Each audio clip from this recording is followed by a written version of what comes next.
बिस्मिल्लाहिर्रहमानिर्रहीम जी, अस्सलाम वालेकुम। अब्दुल गफ़्फ़ार हजीरा टीवी की जानब से आपकी खिदमत में हाज़िर हूँ। नाज़रीन, हमारा आज सफ़र था हजीरा से कोटली की जानब। रास्ते में एक मुनफरिद जगह देखी, इसलिए आपको भी वो जगह दिखाना चाहेंगे एक मुख्तसर सी वीडियो की सूरत में।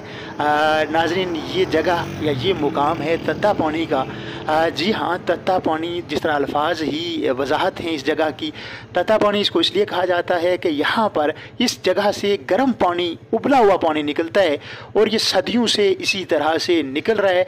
और ये जगह दरियाए पुंछ के बिल्कुल किनारे वाक़ है। ये दरियाए पुंछ का साफ़ और शफाफ पानी आपको दिखाई दे रहा है। इस दरिया का माखज़ मकबूजा कश्मीर के पीर पंजार के पहाड़ी सिलसिले हैं और ये उस जगह से निकल कर बड़ी तेज़ी से मंगला डैम की जानब रवां दवां है। और रास्ते में तत्ता पानी के मुकाम पर, यानी आप अगर हजीरा से कोटली की जानब जाएंगे तो जहाँ पर डिस्ट्रिक्ट पुंछ और डिस्ट्रिक्ट कोटली का संगम है, जहाँ पर डिस्ट्रिक्ट पुंछ की इख्तितामी हदूद और डिस्ट्रिक्ट कोटली की आगाज़ है, वहाँ पर ये जगह मौजूद है। आप भी देख सकते हैं, ये जो रास्ता सामने से आ रहा है ये हजीरा से कोटली की जानब जा रहा है। एक खूबसूरत सा रेस्ट हाउस भी यहाँ पर मौजूद है, यहाँ पर आप रुक सकते हैं। साफ़ और शफाफ पानी दरियाए पुंछ का यहाँ पर मौजूद है।